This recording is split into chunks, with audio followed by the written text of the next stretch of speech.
there's a little dash of nostalgia where something from the past comes into the present, but in sort of a sideways way. So it's sort of discreet, and maybe you catch it at first and maybe you don't. And then definitely our characters catch it.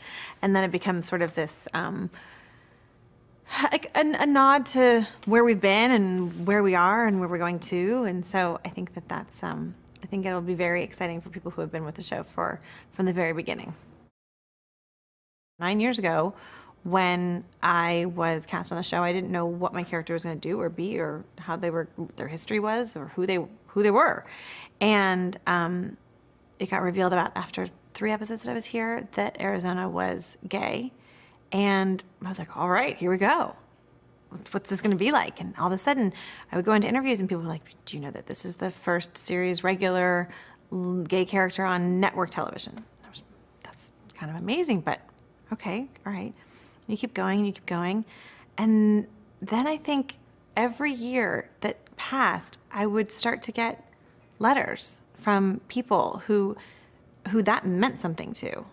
And then all of a sudden, instead of just, sort of trying to stay in my lane and be as good of an actress as I possibly could, I realized that the storylines and what we were doing and the story we were telling was actually sort of meaning something to people in a personal way. And I think you hope for that as a storyteller, whatever part of storytelling you're a part of, whether you're a director or a writer. But I don't know that you actually ever get to gain access to knowing that it's affected someone. And no, watch, I'll cry. I know that it has.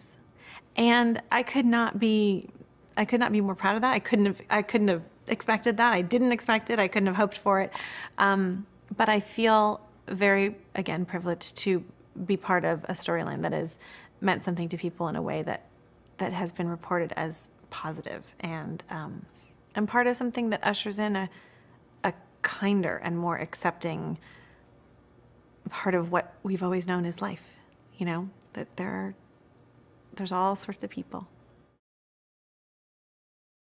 The stories that are told, whether they are about a mother, a brother, a father, a sister, a husband, a wife, it just doesn't matter. They're all very sort of baseline human and very resonant for anyone and everyone, and sort of entertaining on that level. And we have incredibly heartbreaking storylines, and then we have incredibly absurd storylines, and then we have very funny and very sad, and it's sort of all over the place. And so I think that it mostly feels like this incredible, hyper-real environment that's been created, just for you, even though obviously it's for everyone. We keep it fresh by showing up every day, not knowing exactly what's going to happen. I mean, I think that, when you're first when a show is first being created, and you saw in the first couple of years of the show where, actors were new to parts and they were creating those parts and they were finding out little pieces of information as they go, because it's a serialized show. It's the way that we tell stories is in episodes, and you don't know what's happened. You don't know what's happened in the future until it starts to happen, which creates this incredible zigzag of a road. But so often as an actor, you don't know what's going to happen. And then you sort of get very comfortable in knowing who you are. And so I've been playing Arizona Robbins for 9 years, and I feel very comfortable in knowing who she is. And so I can show up at work and sort of feel like there's a tremendous gift and privilege to having played something for so long, because you feel like almost anything you do probably is what she would do.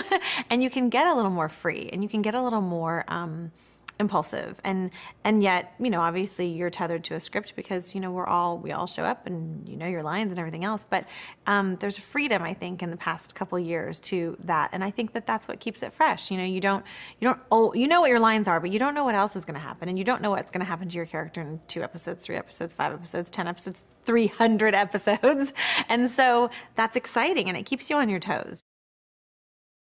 I had a 1-year-old little boy. And I was so excited. I'd spent the year at home with him, and I was super excited to get back to work. And also because I knew it was an ensemble, and because I knew it was a guest star, I was very hopeful that it would be the kind of schedule that would allow me to stay completely a mom, but also go out and do this thing that I loved, and work and earn and all that good stuff. And then I came here, and then I ended up getting cast as a series regular, and that 1-year-old is now 10, and he has 3 sisters. So that's a lot, right? That's a lot of life. And you don't know where it's going to go, but you just go. And I think that when you have the kind of team that we do, even through all the different iterations of cast and producers and writers and everything else, you know you're a part of something really good. And so you trust it, even when sometimes you do crazy things. And I feel that I have done crazy things.